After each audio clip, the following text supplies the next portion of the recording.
so Assalamualaikum again and good day. So basically for today, I just want to share, I would say, a light topic, not a technical one, right, with you guys. So I decide to share somehow a guideline,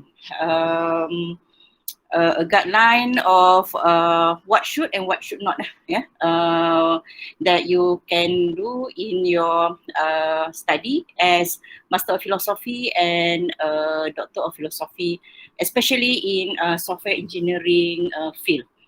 Okay, so this sharing is just basically based on my experience, my experience of supervising students starting from year 2000, back in 2000, I believe. Okay, so not so much years of experience of being supervisor, but I will try just to share with this little knowledge of mine with you guys. Okay, so to start with, since your program is Master of Philosophy and also Doctor of Philosophy, so I believe you need to know what is actually philosophy is.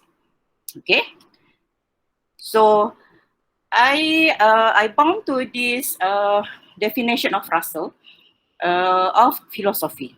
Okay, so if you see by the definition for philosophy, it has these four things. Insights of possibilities, reduce uncertainties. Okay, of as to what things are. The thing is, it needs to increase the knowledge as to what things may be. Okay, and it able to show familiar things in unfamiliar aspect. Okay, so based on these points in Russell definition, I can say, right, by right, students of be it Master of Philosophy or Doctor of Philosophy able to exercise, okay, their innovativeness, okay, in finding the possibilities, in finding the possibilities of any uncertainties that is there in the in your field.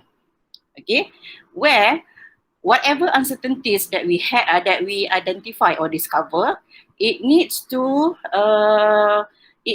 have an add-on knowledge. Okay, a contribution to the knowledge of in whatever field that you are in. Okay, and it must have some justification of why you contribute to such thing, to the knowledge. So all of these four, I believe, contribute to what philosophy is. So that is why if you see, we whenever you are be evaluated, we always ask you the what, why, how. If you see these three triangulation is actually back to this item of definition by Russell of philosophy. Okay, so that is one thing. Another thing is the difference between computer science and software engineering. Because why I want to highlight this, because most of students, especially those who claim they do research in software engineering, but they are not actually, because they miss one main component that is important in software engineering component, in software engineering research. So if you see here, okay, from this diagram, if we deal only in computer science or other sciences, we actually go on the scientific way only, where we deal with any computer function, any theories, okay, that is available in the literature. Then we apply to any software engineering tools, okay, problems and so on. But what makes software engineering different from computer science? Software engineering, we have to consider.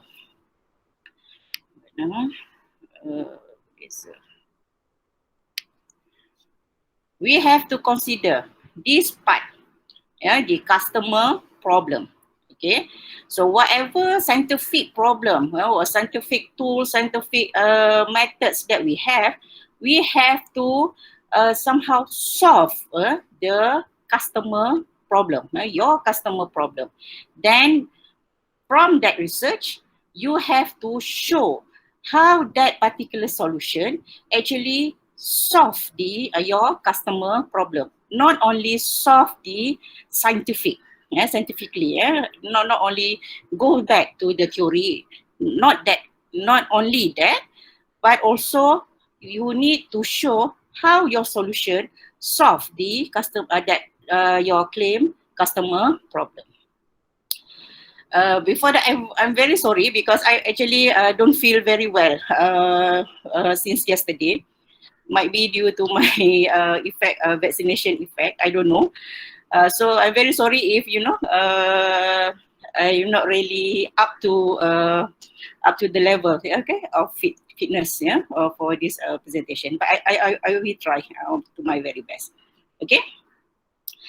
All right, so that is the difference, okay, between the, I would say, Master of Philosophy or Doctor of Philosophy in Computer Science and also the one in the Software Engineering. So, looking at the research model, okay, I believe those who have been to our Software Engineering research methodology class, you will see this. Wait. So we have this real problem, okay? Real world problem, meaning this is back to the customer's problem, practical problem, and we have the strategy, okay? We set the strategy to solve that problem, okay? Then we apply, okay, all the available techniques, method, that is there to solve the problem, then come to the solution. So what makes it different is in the validation. Okay, in the validation, if in computer science, it is enough for us to show, okay, it is in a scientific manner. Okay, it's enough already for the computer science, but not for software engineering. You need to add one more. Okay, you need to add one more. Okay.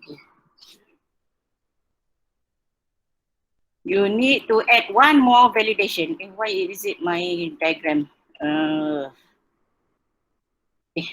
You need to add one more validation, okay? Where we need to show that how the validation, how your solution is actually solve that practical problem. Yeah, the practicality of your solution to be idealized, okay, in the real world. So that is extra validation task, for software engineering. Okay, so I can say this is a normal research stages. Okay, where you start with topic searching until you defend your research. Okay, and if you see here, I put a literature review. It is a continuous phase. Yeah? It is not, stop at any stages. Yeah, so meaning you need to keep on, updating your literature review. Okay, even though you have, come to your end of your research. Okay, so I can say PhD is like this a river journey. Yeah, where in your year one you will see many paths. Okay, you have to many possibility. This is what I mentioned in the definition of philosophy just now. Okay, the uncertainty, the possibilities are all in here. Okay, then when you go, okay, progressively to the following years, it will be, your path is, I can say not so many branch to your path, okay, but it is steady, to the flow is steady to go to the sea. All right. Okay. So I will go for I will go somehow progressively to every stages, yeah, of the research just now. So in topic searching, I know you what is expected to do is investigation, yeah, investigation of your subject and what actually the hot topics in the area, yeah, of your concern. So expect your focus to change over time. Yeah, it is meaning during this topic searching, don't straight away jump to the conclusion of the topic that you want to deal with. Okay, because I can see many students. Okay, they start to straight away zoom to the exact topic. Okay, then one if you do that, okay, I can say you will be stuck. Because you somehow you limit your possibility of going to any other possibility. Okay, then read research article regularly. This is a must. I believe most of you somehow are through this stage already. Okay, so in topic searching, definitely literature review. The literature review is a massive, I would say a massive a massive stage here. Okay, most of your time is performed for literature review. So one technique that I would say I can introduce to you is this snowballing. Okay, it's by Bohlin. Yeah, the backward and the forward. And this is, I would say, I throw a tip, yeah, if you, for you to find, the topic, not a shortcut way, but I would say for a start. If those of you who start in your literature review, this is a tips. Yeah. So how to perform this snowballing? Basically, you have a paper of your concern. Okay, you can perform it backward and forward. Yeah, backward meaning we will see at the list of reference. Yeah, list of reference of the paper, and then you can start to search. Yeah, for those reference listed. Okay, in that reference. The forward is basically we will go maybe in the Google or in any I would say search engine. Okay, you look for a title that cite the paper that you read. Okay, so that is forward. So meaning definitely if that paper cite the paper that you at the moment have a go, meaning that paper might be related to the topic. So this this process will somehow iterate until you no new papers are found. Okay, those who start, you can try to apply this technique. Okay, so these are the common mistakes that normally students do in this topic searching. Okay, one, too ambitious. Okay, if possible, you want to cover from A to Z of that field. Okay, remember, you are here only to do your PhD, not to solve, world's problem. Okay, so don't be too ambitious. Imagine the T concept. This is what we normally, tell the students in our research methodology class. Imagine the T concept. Okay, the T is the breadth, the breadth of the area. So you will search all the related, comprehensively, all the related works, in that field. Then zoom to the depth, the T. Imagine the T concept. So the depth is the one that you will try to solve. That is your motivation. Okay, if you imagine, if you able to somehow place your work in this T, I can say you are in the right path. If you are unable to plot, the T might be only at the the vertical part, meaning you might miss something in your literature. Next is believing everything published in the scientific literature. Okay. Why is this happening? Because might be you don't have the critical skill. You are unable to critically see or analyze, okay, whatever written in the paper that you are reading at the moment. Okay. Bear in mind, in the public, there are so many type of publication available. Okay. If you want to see the trend, don't go for conference, go for journal. Okay, because why most of the paper in the high published journal, they are I would say 80% believable. Okay, so if you believe everything that is published, then you know, you might end up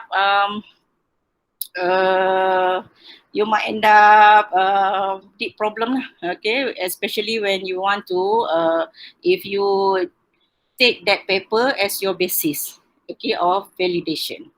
Okay, so might be your, you know, the examiner later will be very fishy, okay, of your result.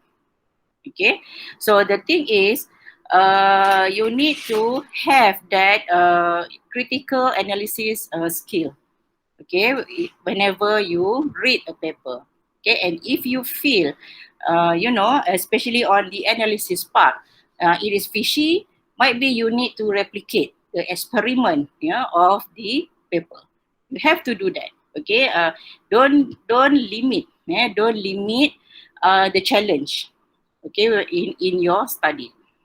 And then the next problem is inadequate literature research. Okay, this is definitely will lead, yeah, the claim of your motivation, you know, questionable.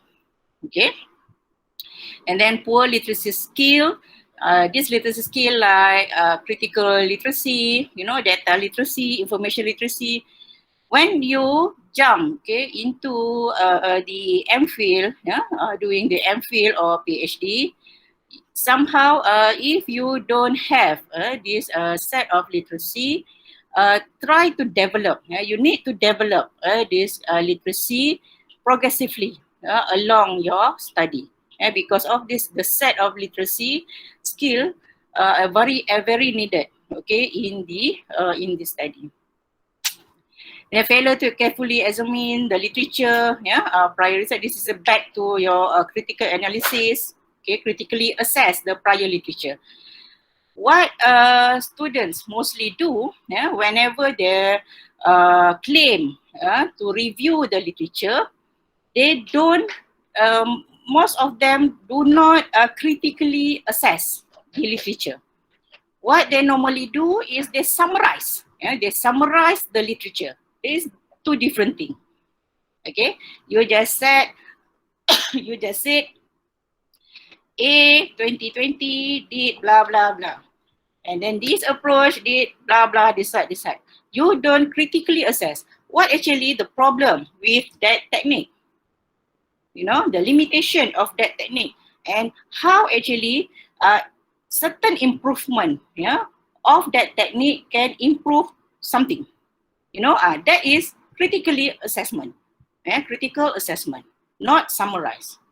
Okay, so meaning what you need to do here when you perform the critical assessment, it is not paper by paper basis. Whenever you perform, yeah, the assessment by paper basis, meaning that is where you fail to critically analyze, yeah, the work. Yeah, so you need to somehow group, you know, all those paper into the related works. So based on all this set of related work, normally you will able to somehow critically assess what goes wrong, okay, with the method, yeah, with that approach, with that you know, model, yeah, model approach, for example. Okay. Next is failure to specify the inclusion and exclusion criteria. Okay, inclusion meaning what need to be considered, yeah, in your subject.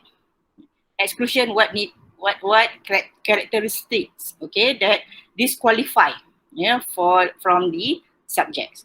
You need to identify all those set of characteristics. Okay, then you will somehow able to perform that critical analysis.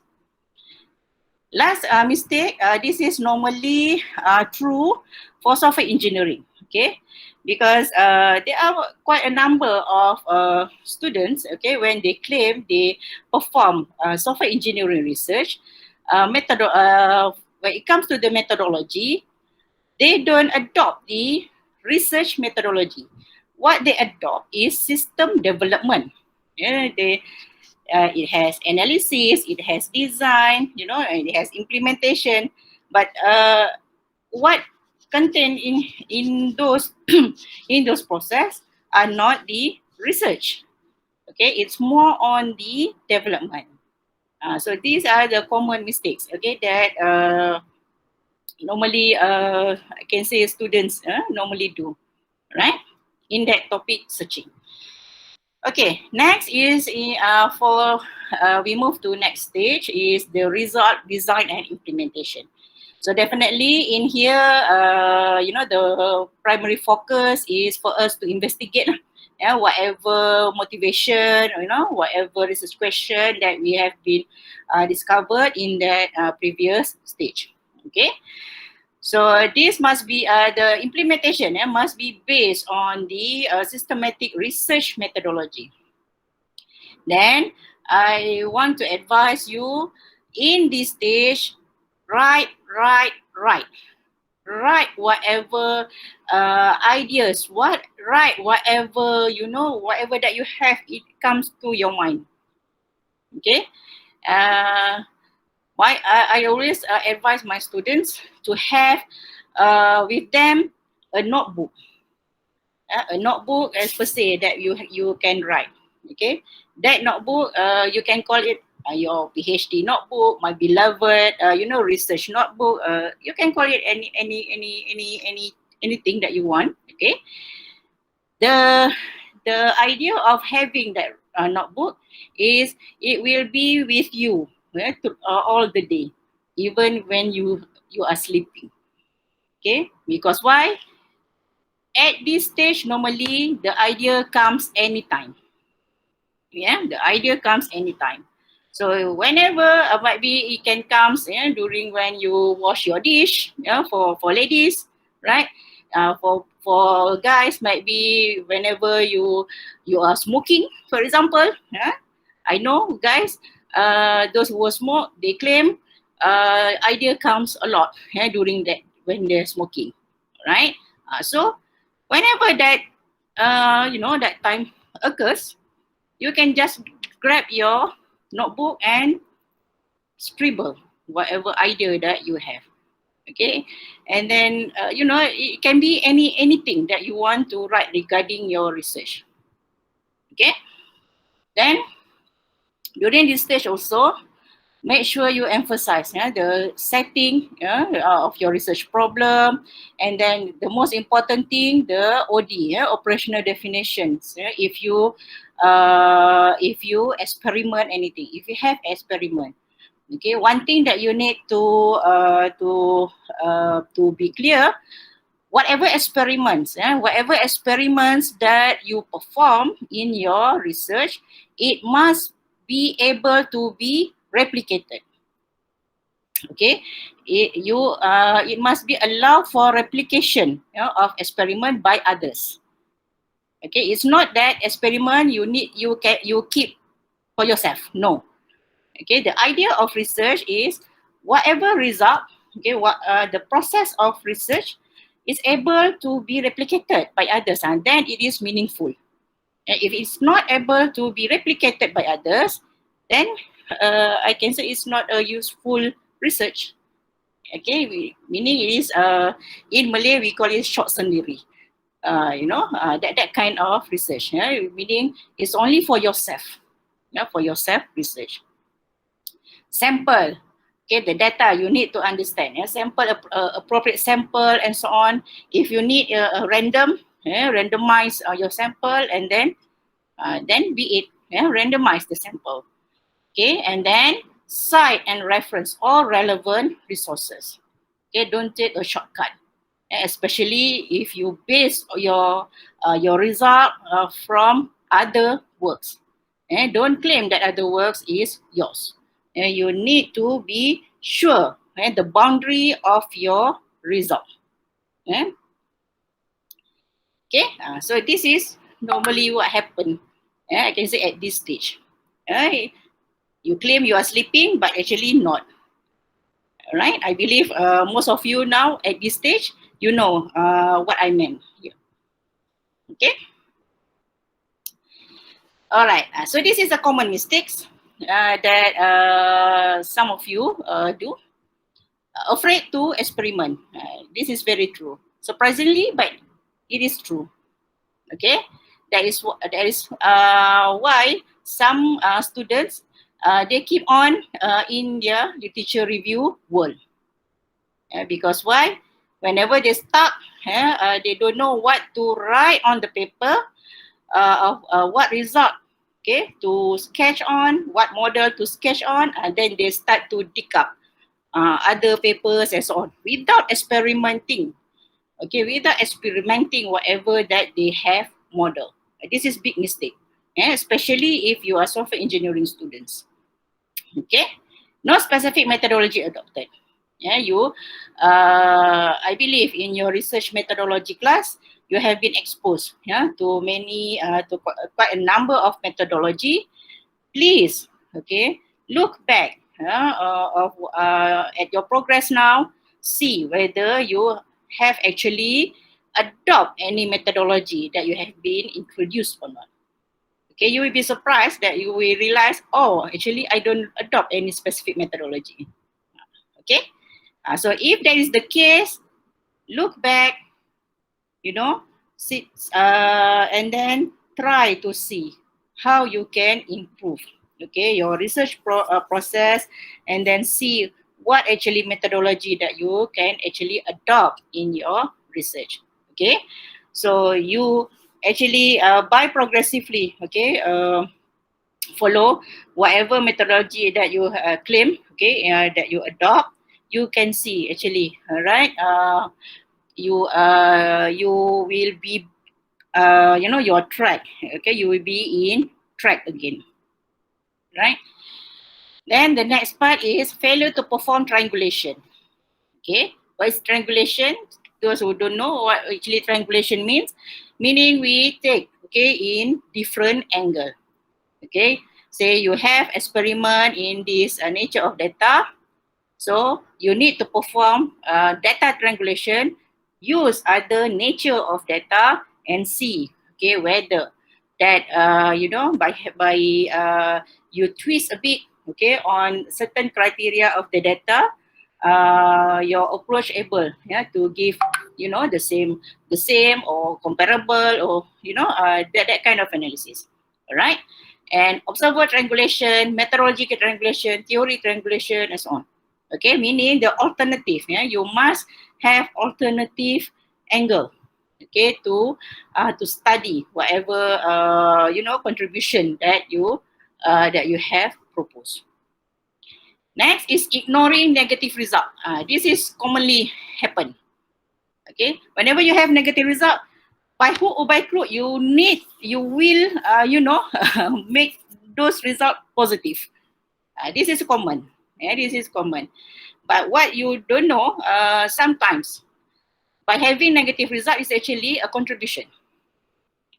Because especially if you, if your experiment is clear, is very clear, and then you have performed the triangulation and still you get the negative result, then you report that, because that can be your contribution actually. Because you will you will make other people not to repeat that mistakes. But you need to have a detailed analysis of why that negative result happened. which part of, if we add in the approach and will give us a negative result, for example. Okay, that kind of thing. Alright, but the thing is, don't ignore. Okay, don't ignore the negative result. Don't throw away, because that might be very useful. Next is, do not read outside the borders of your research topic. Right, this is common. Most students only read their technical paper, and only technical papers, but not, not other topic outside, outside your research topic, like your motivation books, other skills, like critical thinking skills books. Okay, how to increase your critical thinking, for example. For as a philosophy students, besides a technical paper, you need to read this kind of books, this kind of materials. Okay, this will make you to be open-minded, and without you realize it, you can it will add on other skill to yourself, beside the technical skill. Okay, so those of you who are at the moment only in your just in your just concerned for your in your research world, take a break, start to search for this kind of outside your research topic book, just for your reading. That previously is the mistakes. Next is the common problems. Okay, this is more on you as a person. Okay, not the technical one. All right, work or life imbalance. Know when to have a break. I can see most students, when they enter this philosophy world, they don't know when to have a break. Get a hobby. When I did my PhD, I developed my new hobby.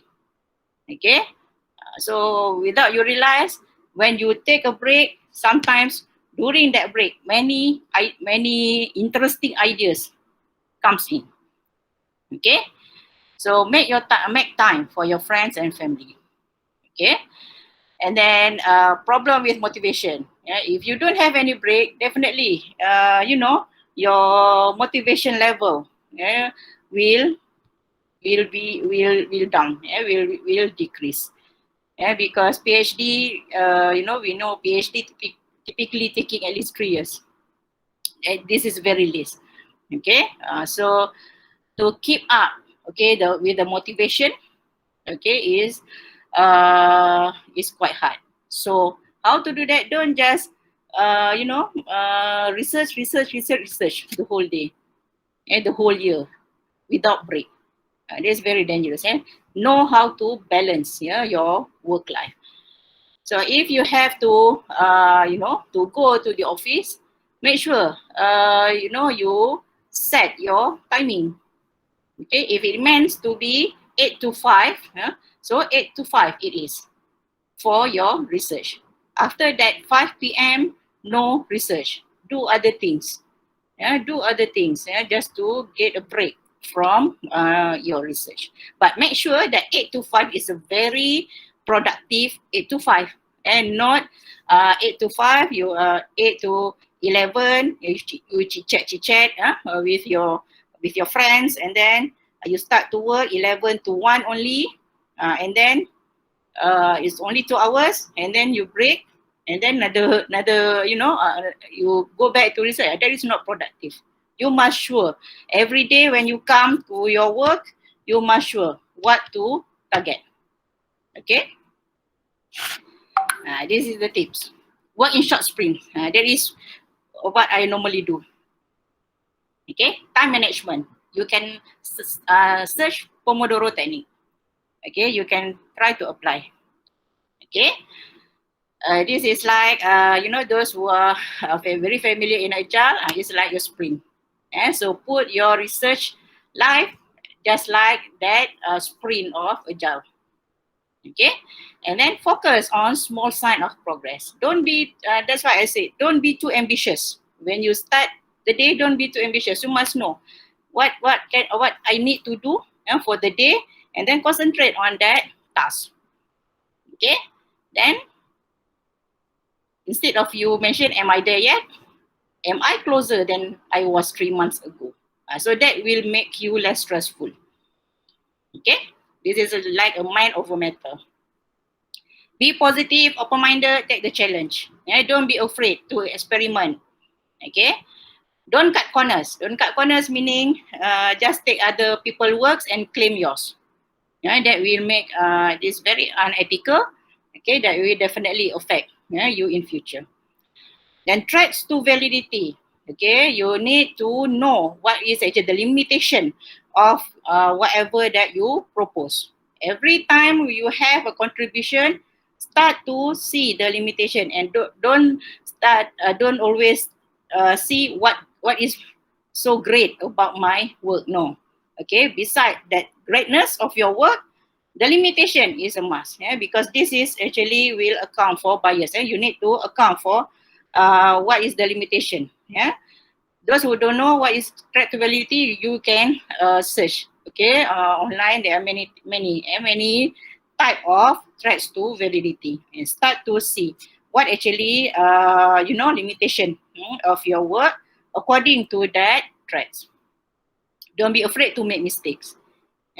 This is when once you afraid to make mistakes, that is why you don't you don't report for negative results. That is why you're afraid to implement. I always make a joke to those students who are afraid to implement. It's like your computer will will blast whenever you got wrong result. It's not that thing, right? So just go. All right, that is the result design. Okay, next is the contribution. This is where you will share. Okay, this is where you will share, communicate your result. Okay, so go to conferences. I believe your supervisor, okay, already stressed on that. Okay, because when you go to conferences, indirectly you will train, okay, how to defend your result. Okay, and then you can make friends, okay, and reach out to the industry especially. Try to go to conferences that attended by industry players, especially in our software engineering field. Because, remember that the customer component just now, okay, so at least we can see, okay, where the practitioners, okay, of the field, right? And then write. Even though you don't have to, to submit to any conferences yet, anytime that you have something, just write. Okay, at least you can convert that into any technical paper. Okay, that is what we did last time. Okay, when I did my PhD, whenever I have something, even though I know that result, okay, is not suitable enough yet to be submitted to any conferences, I will still write in a form of maybe make it as a white paper or technical paper. Any at least it has certain format. So once it is the contribution is published, can be published, you don't have to do so much, because you have everything ready now. It's a matter of you to convert to it in a proper format, be it conference or journal. The thing is, write, because most of students I know, they don't like to write. They just they only like to scribble something, okay, on the paper, model. Oh, this is my model. Okay, so write. Okay, so this is the tips. If you don't write, nothing will change. So write early, write often. And then beside that, you can also read other things. And there are many blogs actually that you can follow. Thesis Whisperer, Next Scientist, topuniversities.com. These are the sites actually that can help to boost your motivation. There are many sharing there. You can try to join. Okay, and then when it comes to write, novice writer normally tend to torture the reader with a long paragraph. Okay, make sure simplicity of expression. Okay, simplify your writing. Okay, and then if you need to work on your academic writing skill, please do. Yeah, don't make your supervisor a proofreader. Make you as a proofreader. Yeah. So how can you one tips that I can give you to improve your writing? Try to review. Yeah, to try to review any papers. Be a reviewer of any conference. If you have any chance to be a reviewer of any conferences, maybe by your friends and so on, grab that chance. Because by being a reviewer, you can improve your writing. Because you need to write a review, and then you it can also improve your critical analysis. Because whenever you write, you review a paper, that is what you need to do. You critically analyze the content of the paper. So indirectly, many skills that you can grab. Reproduce your result. Okay, that is what I mentioned just now. Okay, if other people unable to replicate or reproduce your result, then your research is not useful. Okay. Release code and data. I can say most of journals, okay, start to go to this direction. Okay. Whenever you have code, okay, or data, they want you to share, okay, your code and data, and then put that, okay, in the paper. Okay, most of the high index journal, they start to do that. Okay, so don't be afraid, okay, of releasing your code and data. Say, oh, other people will copy my work. What are you going to afraid of? Because after all, your result have been published. Don't release before you publish. Okay, don't release before you publish. Once you publish, then you release the code and data. Okay, because other people will cite. Normally they will cite. Okay. Next is the conclusion stage. This is the thesis writing. Okay, thesis writing, then come to the thesis defense. Okay, this is what you need to avoid. Plagiarism. Okay, then grammar, punctuation. Okay, is back to your writing skill. Okay, then don't provide information or quotation from books that you have not actually read. That is big mistake in thesis. Okay, make sure whatever reference that you cite, okay, in your thesis are the one that you actually read, because sometimes in Viva you will be questioned on that. If you don't read, it's very alien to you, then it's very you will be in a big problem lah, in the Viva. Okay, so again it will be questionable for your integrity. Okay, so these are the common mistakes, okay, in defending during Viva. This is, I would say, a mistake in Viva. Not asking for clarification. You think you know all, okay, and then whenever the question is unclear, you straight jump to the answer without a clarification. Cutting off the question, that is very rude. In Viva, you must let the examiner finish the question, then you answer. Okay, arrogant.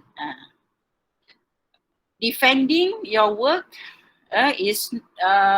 doesn't mean you have to be arrogant. Okay, so don't be so defensive.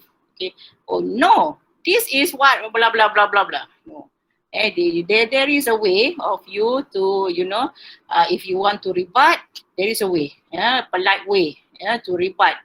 If you don't agree with the examiner, and they're rambling on and so on. Bear in mind, Viva is meaning 20 minutes presentation. Yeah, certain chairman, they are very punctual. Yeah, so they will only allow you for 20 minutes presentation. Okay, talking too fast, too slow, and so on. Right? I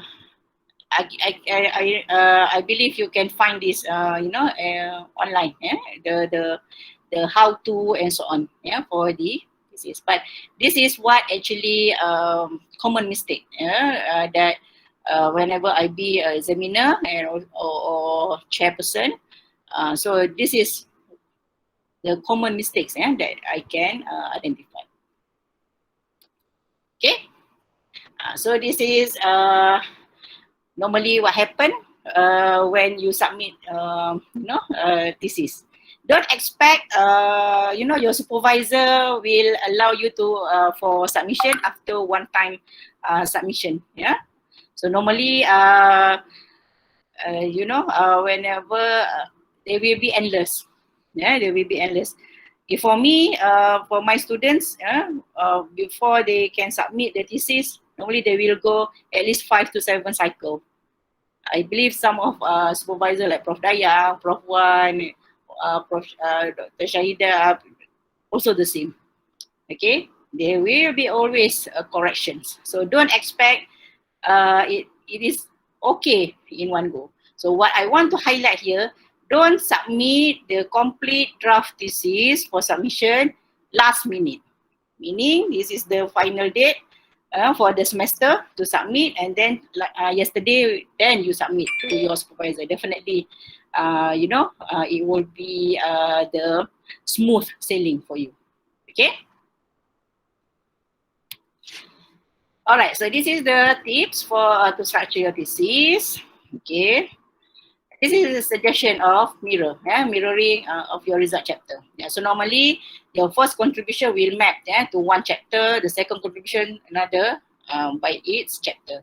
If you are unable to write one whole chapter for your contribution, for your objective, research objective, meaning you need to look back to your research objective. Might be that is not an objective. Okay. All right. Okay, so these are the tips what should be in the thesis. I won't go one by one. Okay, you can have my slide later, and even I believe Lokman record this. All right, but what I want to highlight is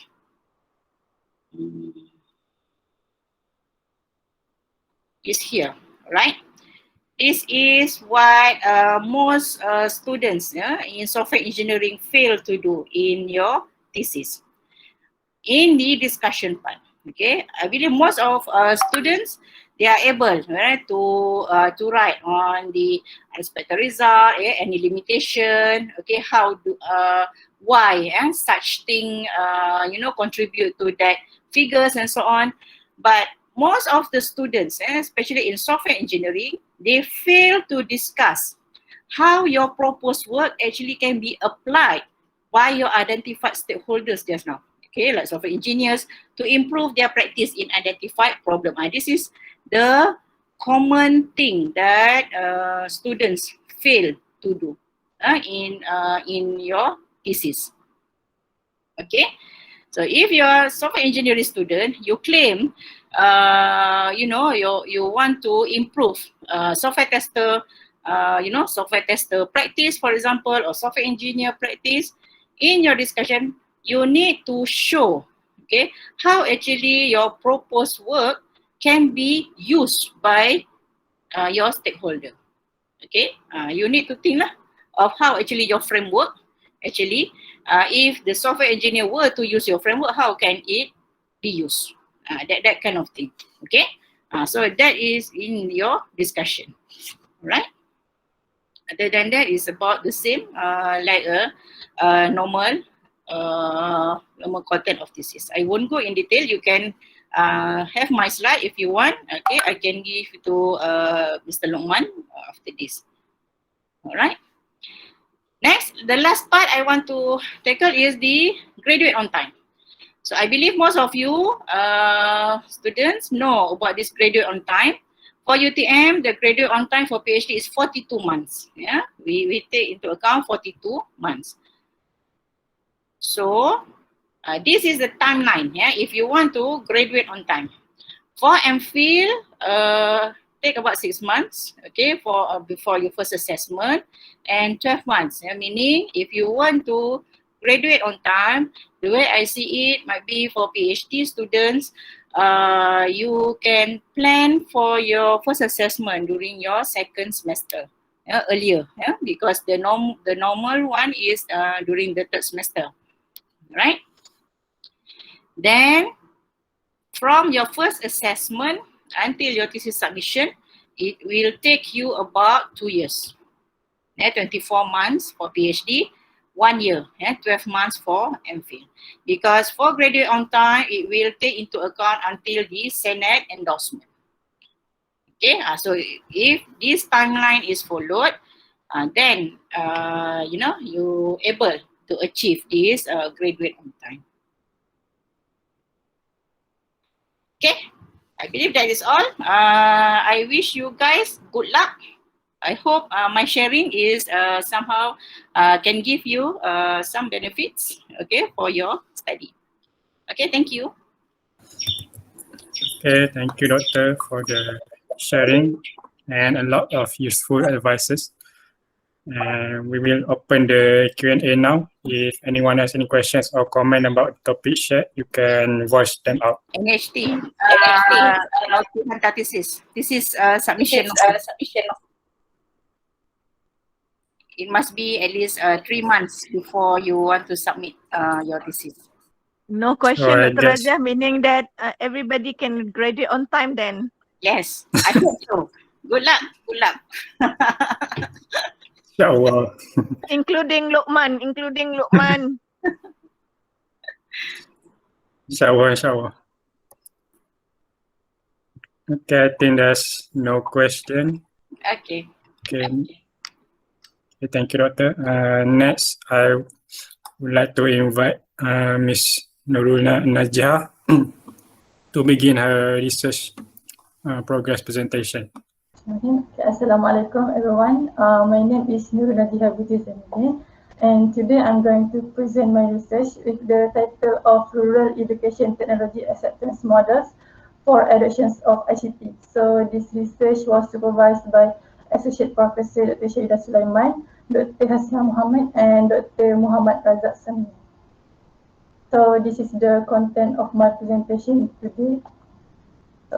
For the problem background, this study has found a large economic gap between rich and poor people. So Academic of Science Malaysia has proposed a solution to bridge the gap. One of that is introducing ICT in education. It can help to produce more creative society and skillful individuals. So we also have identified a challenge in ICT adoptions in rural education, such as lack of facilities, resource, and infrastructure to use ICT. Language barrier, lack of social interaction, and poor internet connection also becomes one of challenge for people to use ICT. So bad ICT developments are ill-defined requirement, which is when user found ICT is not suitable for them, they will tend to not use the applications. So knowledge and internet skills are very important to use ICT. Interactive content and proper ICT awareness is very useful to attract people use ICT. This study proposed using persona to identify user goal, need, and pain when students use learning application. So this is the importance of the research. First, we want to emphasize the 21st century skill, which is when we are introducing ICT in education, it can help students or give opportunity to students to learn skills needed for 21st century. So it also transforming traditional method to modern learning method can help students to be more creative. Also, Shazali and Hashim found that many programs to spread ICT awareness is failed because lack of ICT acceptance factor. And also, KPM Malaysia found that students in urban areas have a better performance in national examinations compared to students in rural areas. So, this study has identified research questions. So first, RQ1 is what are factors that affect the adoptions of ICT education in rural areas. So we propose RO1, which is to identify factors that affect ICT adoptions for education in rural areas. RQ2, what are solutions that can improve ICT adoption in rural education for pre-university level. So we propose RO2 to propose a model for ICT adoption in rural education for pre-university level. For the RQ3, how to evaluate the proposed model for ICT adoptions in rural education. So RO3 is to evaluate the proposed model for ICT adoptions in rural education. So this is the scope of this research. First is the secondary students, which age is from 13 to 17, and they are studied in Kejorat regions. So a group of students will involve in the pilot studies and evaluation process. So for the second scope is implementation. We conduct pilot study, which is students participate in UAT using learning prototypes for persona-based approach. We also conduct survey and interview. For the real implementation, we will do a training and UAT using web applications for learning computer science, which is WORDS. So data collected about the user acceptance toward ICT usage and user satisfaction and efficiency of using ICT for learning. So the data collected will be evaluated using Chromebus APA, SEM, SEM, EFA, and goodness fit models. So for this study, we covered ICT based on two categories. First, ICT device such as laptop and smartphone, and ICT tools such as WORDS. So the stakeholder involved in this research is Kejora, which is agency that is responsible to fund this project, and also Ministry of Education, which is we refer the subject syllabus to develop the content for WORDS. So we also conduct literature review. So we have found existing works that discuss ICT in education and ICT in rural development. So for ICT in education, we can clarify into two types of learnings. First, social learning, and second, individual learning.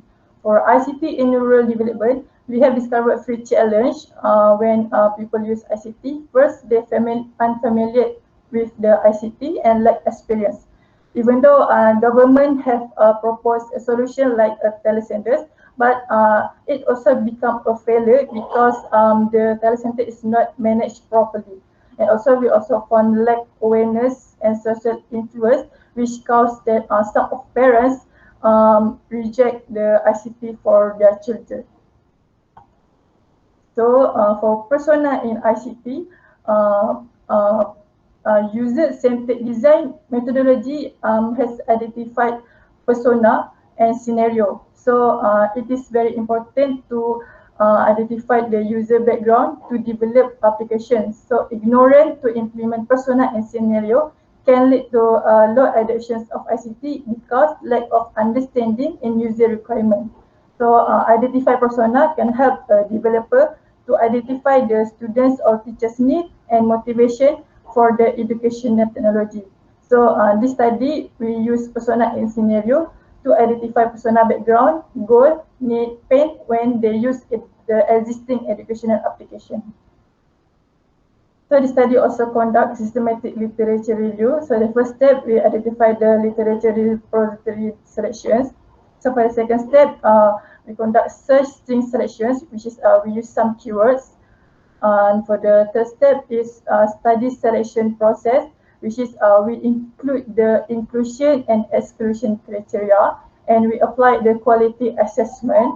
Then the total of 58 papers are selected for the final review. So what we have found from the SLR is we have found that 11 factors that affect the adoptions of ICT. So I colored the factors because this is the factor that will be included in this study to improve the ICT adoptions in rural education. So this is the strength and weakness of the existing proposed work. So all of the existing works propose a solution to improve ICT adoptions. So there are few criteria. As we can see, first, human behavior or perceptions. As you can see, for example, ETAM has a weakness, which is their study found that perceived usefulness has less influence on behavioral intentions. As you can see for the criteria of cost, extended without to exclude cost because they found that some applications is free of charge. So the factor of cost is not important to be included. And then for the criteria of resource, we can see that DIT models found that we found that their study have a lack of resource and knowledge. For the motivations, extended time to perceive that subject norm does not affect perceived ease of view, which is they believe that people around him does not influence them to perceive that ICT is easy to use. And for the ICT awareness, we can see extended without and extended TTF have a lack of awareness of or exposure. Next is challenge and issue in ICT adoption. So I have highlight three major concerns in the study, which is first, lack of resource to use ICT, limit internet access, and also lack of social interactions and exposure about ICT. So we tried to propose solutions and relate it with the proposed acceptance factor. So subject norm, self-efficacy, internet connectivity, and perceived resource is the factor that can solve the issue. For example, for the subject norm, it can help to, if we include subject norm in this study, we can influence students to use ICT from those who close to them. Next is operational frameworks. For the first phase exploration, first we identify the research question. Second, we conduct literature review. So this is the technique of literature review. And then we conduct a persona-based approach. In persona-based approach, first we design GQM strategy models. So we identify the persona and acceptance factor. Then we conduct UAT using learning prototypes. And then we analyze. And the findings from the persona-based approach we use to improve WOTS applications. So for the second phase is research design. First, we determine the data collections, and we select sampling strategy, and we design instrument measurements. So the third phase is research proposals, and the fourth phase is research execution. We conduct the implementation. So for the implementation, first we do a pilot study, then we interview the students, and then we conduct a training and UAT session with students using WOS applications, and then we propose the final model. Then for the evaluations, we use instrument validity and reliability, and as we use exploratory factor analysis, and then we use structural equation modeling. So the final phase is a research report where we record all the findings in a document. So this is the data collections for the study. First, we use closed-end questions, and then we use 5-point Likert scales, and we structured the interview before we conduct the interview with the students. So the target sampling is secondary students who live in a Kejora region. So this is a data analysis. First, we use instrument validity. For the instrument validity and reliability, we use Cronbach alpha to find the p-value, and then we use exploratory factor analysis, EFA, where we use PAF to reduce the model complexity. We use KMO to measure the sample size adequacy, and bucket test to check the correlation among the variables. So for the structural equation modeling, we use to test the hypothesis. For the SEM technique, there are two types of model, which is measurement models and structural model. For the measurement model, we use PFA. For the structural model, we use three stages of model. First, fully mediate model, partially mediate model, final model. So all of the model will be evaluated using goodness of fit statistic. So for the fully mediate model, it was like proposed variables that affect on behavioral intentions via perceived usefulness and perceived ease of use, while partially mediate models is effect of variables on behavioral intentions. So from the fully mediate and partially mediate models, the significant variable will be included as a final model. So after we evaluate all the model using goodness of fit statistic, we will use the best fit model as a term. Okay, so we conduct a pilot study. We conduct a pilot study, which is a factors of ICT adoptions and persona-based approach. We separate this pilot study because it has different factors. So for the factors of ICT and adoptions, for the analysis, we found that most of the respondents strongly agree that perceived usefulness, behavioral intention, perceived ease of use, and self-efficacy strongly can affect the adoptions of ICT, while most of the respondents agree that perceived results and subject norm can affect the adoptions of ICT. For the persona-based approach, the respondents strongly agree that internet connectivity and digital content can influence them to use the ICT, while most of them agree that experience really affect the adoptions of ICT. So for the persona-based approach, we have using persona to identify the user goal, pain, need, or challenge. So for the user goal, we have identified 8 what user goals or need. So this is the most of what students need when they use the existing applications, which is first, the application should provide more information about ICT, and they also love the application that have content that related to their subject and also have interactive design interface. We also discovered user pain or challenge, which is the analysis found that most of the students have difficulty to connect with internet, which is it can affect their learning process, and also some of the applications are not use a suitable language. During further persona-based approach, we also have conduct UAT using learning prototypes applications. So we evaluate the user satisfactions using Net Promoter Score (NPS) as a method evaluation, which is a user can state what they like or dislike about the service or product. So this is what user like or dislike. So for the analysis, most of the students like attractive design interface, while most of them easily annoyed or dislike about the external error, including application lagging or bug appeared when they access the applications. So we also conduct interview with 5 students from rural schools. So we have discovered 4 major concerns. First is internet connectivity. Second, interactive learning. Fourth, awareness. And fifth, motivations.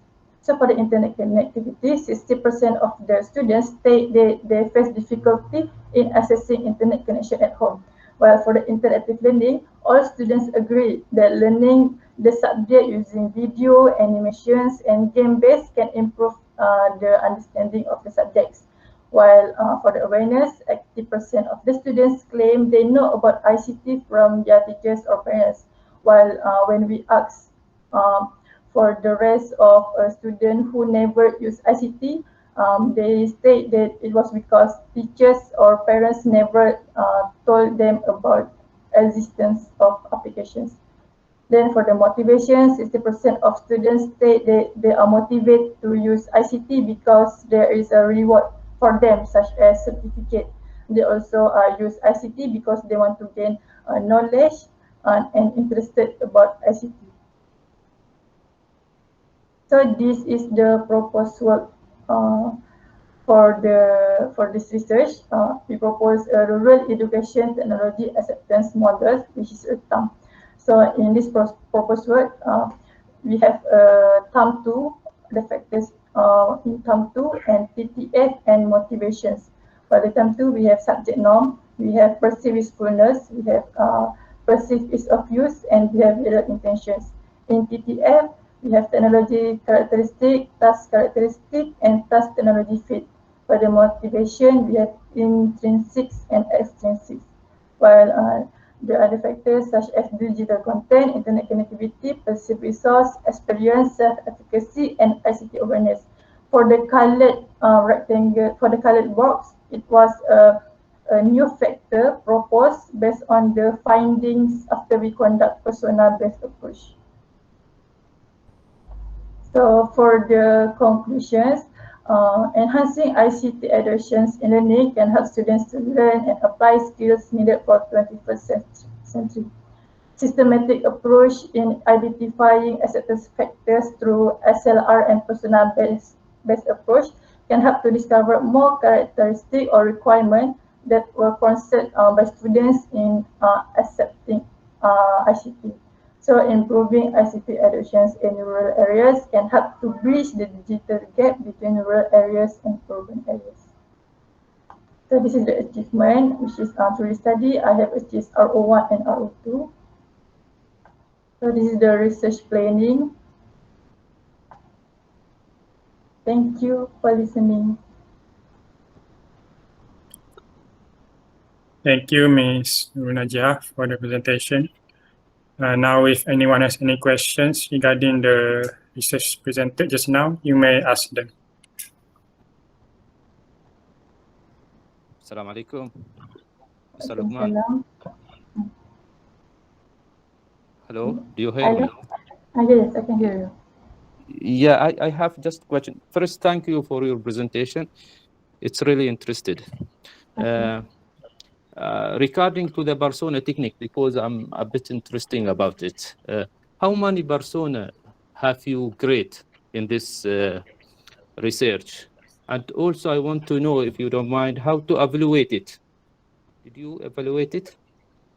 And yes. the last questions about how you present persona. Did you give them names, pictures? And as I know, persona is reflecting the real users, yeah? Yes, yes. Yeah, please. Okay. So for the first questions, how many persona that I have identified? So for the persona-based approach, I have identified 2 types of persona. Then I categorize the persona based on the similar background, such as education level. So first persona, we name it as Form 3 students, and for the other persona is we name it as Form 4 students. For the second question, how I evaluate the persona, isn't it? So how I evaluate? First, when we conduct a persona, so first we identify the persona background. So like persona, we collect the persona information. After we categorize the persona into categories, then we identify what their goal, what their need, and also what their pain or challenge that they face from the existing application that they use. So after we identify all the study, we found that most of students use Google because they are not aware about the existing learning applications such as Delima or any like British Council. They are not aware about the applications. So we conduct UAT, and then we develop prototypes learning application for students. Then we conduct UAT with students to experience using the education applications. So then we evaluate their satisfactions and also dissatisfaction, like what user like and dislike. User is NPS. So from that we analyze, and this is what we found from the findings. Okay, so for the third question, can you repeat the question? Yes, I asked about how did you present it? Did you give them names to identify them, and also pictures? That's what usually we do in Barcelona. I don't know if you use the same approach. So for the study, we named it as persona-based approach. So we already did like a research about persona-based approach, and we also already present it, and we relate the findings and the output to improve the WALS application, which is WALS application will be used as educational application for this study. So the case study of the research will use WALS. So the finding from the persona-based approach we will use to improve the WALS application to improve the students' acceptance to technology. I hope it can answer to your questions. Yeah, thank you. I'm grateful for you. Thank you very much. Thank you.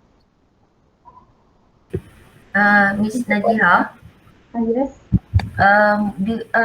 What type of student they are? Like, they are like practitioner user, or they are type of auditory user or visualizer user student? What are their what can I say? Some student they are people are very differ in their type of understanding. So what type of their character, is it they are auditory user, auditory person, or imagination person, or a practical person? Do you understand? Yes, I understand, but I'm not sure, because what we try to focus in the study is for all students who learn computer science subject. So we assume they need practical learning, like interactive learning, to improve their understanding to computer science subject. So this is a subject, computer science subject for Form 4 and Form 3, right? In Kejauhan.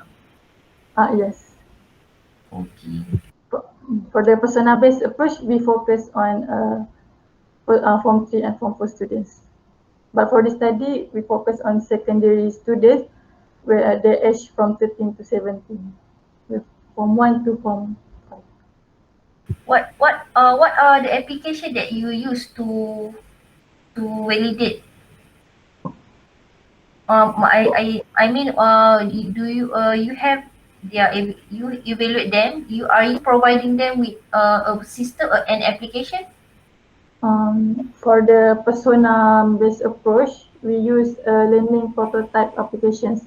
So we develop like 8 prototypes for students.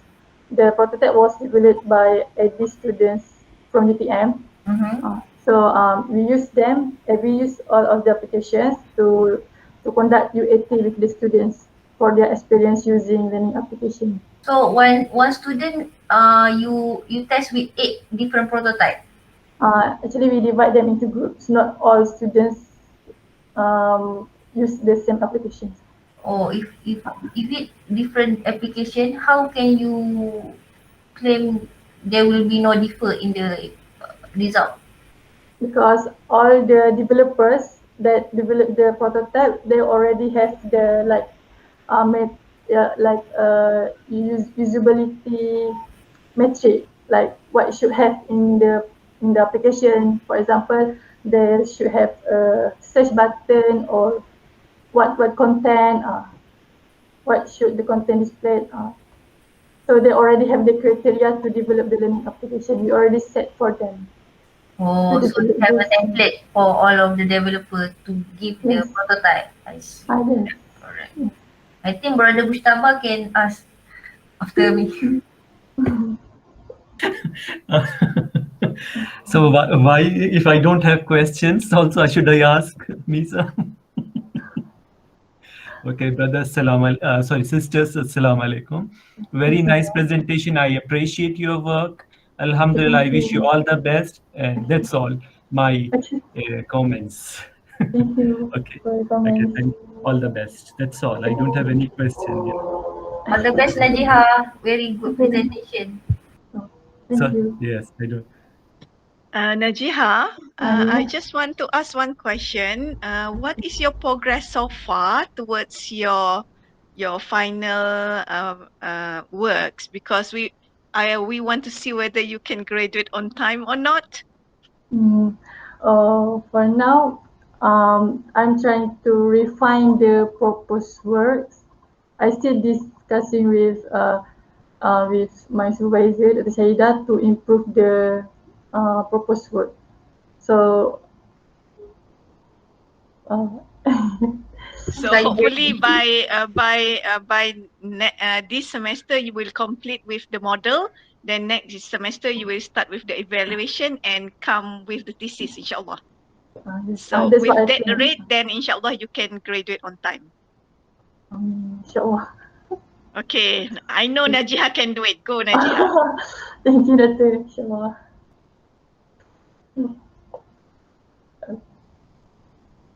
There's a question from Nurul Najihah. Maybe you want to ask it yourself. You want me to ask them? Nurul Najihah. Oh, Najihah. So persona perseverance, what therapeutic issues? For the Najihah's questions, for persona-based approach, what variables that been measured? We conduct persona to identify the user goal, be the goal or need or pain or challenge that they face when they use the learning applications. So is it their preference in learning? So basically, most of them agree that when we conduct interview, most of them agree that so all students agree that learning subject using video, animation, and guest-based can improve their understanding. So for the learning application, we provide a video for the notes from the textbook, and also we have allowed the students to attempt quiz, which is most of them like the learning method. The basic demography of such knowledge. What do you mean the basic demography of such as knowledge level? Like basic demography. So for persona-based approach, we focus on a secondary level, which is where the student who study, who take a computer science subject in their class. Radziah, did I answer to all your questions? So for the solution, okay. Dr. Nuraini, what are the things? Dr. Nuraini, can you explain more what are the threat validity? I think Dr. Radziah mentioned regarding the threats validity just now. Okay, so basically threats validity is the variable that you have to identify and control when you do qualitative, especially qualitative evaluation. So in your case, you ask the participant to participate during the UAT for the learning application, right? Prototype. Okay, so what are the control measure, or what are the whatever the factors, variable lah, senang kata dia macam apa kawalan yang you buat supaya you akan dapat result yang you expect. Contohnya tadi tu learning application tu, kenapa you pakai sampai 8? Why you use 8 different? Because it will lead, actually it is for me lah, you have to justify. That's why you have to justify the threats validity in choosing 8 different learning apps to different pula pada different student. Patut kalau kita pakai satu, then we get the not unbiased perception lah. Satisfaction level pun kita boleh agak. Tapi macam sekarang ni, what are the variables? What are the control measure? Apakah kawalan-kawalan that you put into your design when you experiment? Your ni lah, you punya finding tu lah, you punya eksperimen, you punya UAT testing tu tadi, you buat interview, tu saya nak tahu. Prototype tu memang tak dapat tahu prototype apa, Najihah. Yang Dr. Nuraini cakap tu betul lah, ada 8 prototype, tapi nanti kalau 8 tu berlainan result dia macam mana? Walaupun template you dia dah bagi. Yeah. Saya nak jawab tadi tapi saya lupa. Okay. Actually, when we conduct the persona study, we already give the specific task for student to complete. So we observe. We also illustrate the HTA technique, which is hierarchical technique, which is what the student should do first, then what, based on the task given, what they should do first, and then what's next. So we observe based on the tasks that the students do to complete it. Okay, I think I already answered to Dr. Nuraini. Did I answer it correctly?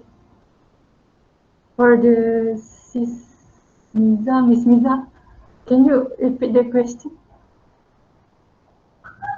Same as Miss Nuraini, Dr. Nuraini asked, because you use 8 different prototype for, and then you have different groups. So why not you using one prototype and you distribute at all the group? That is why Dr. Nuraini asked. Because why using 8? Actually, the activity should be conducted like physically. So because of the COVID, so we have to conduct virtually. So because of that, the prototype have to deploy in the hosting. So if too much users use the similar hosting, it can cause the server traffic. So that was first why we use different applications. But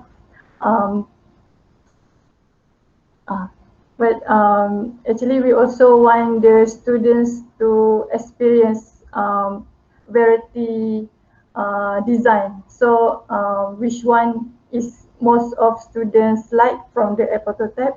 So which is the best design, like we also evaluate the design based on the responsiveness, the color.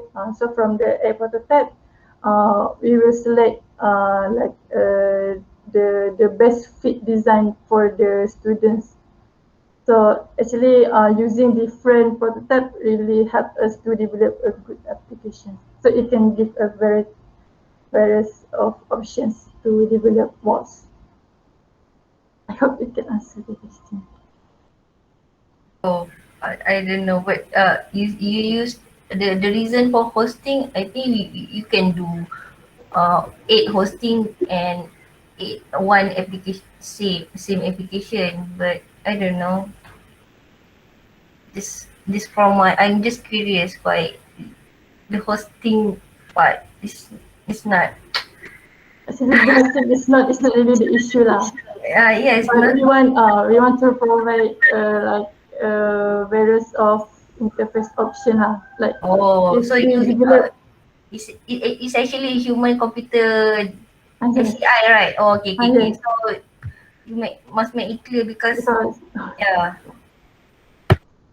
because in the study we also propose like digital content factors, which is It also includes all the application features that can influence students to use the application. So most of the some of the students, after we conduct the persona, we found that students love the application that have a colorful or good design, attractive design interface to use the. Yeah, I understand. I understand now. I thought you want what? You actually want to know which prototype is the best for human computer interaction. Right. Oh, I see. Okay. If there's no more question, thank you for the comments and question, and also thank you again, Dr. Radziah, for the sharing, and Ms. Nurul Najihah for the research progress presentation. If there is nothing else, I guess we can end our colloquium for today. Thank you everyone for joining today's colloquium. Have a great day, stay safe, and we'll see you again in the next colloquium. Assalamualaikum, and you may leave the meeting now. Thank you everyone. Salam. Thank you very much, Luqman. Thank you, Doctor. Thank you all. Thank you everyone.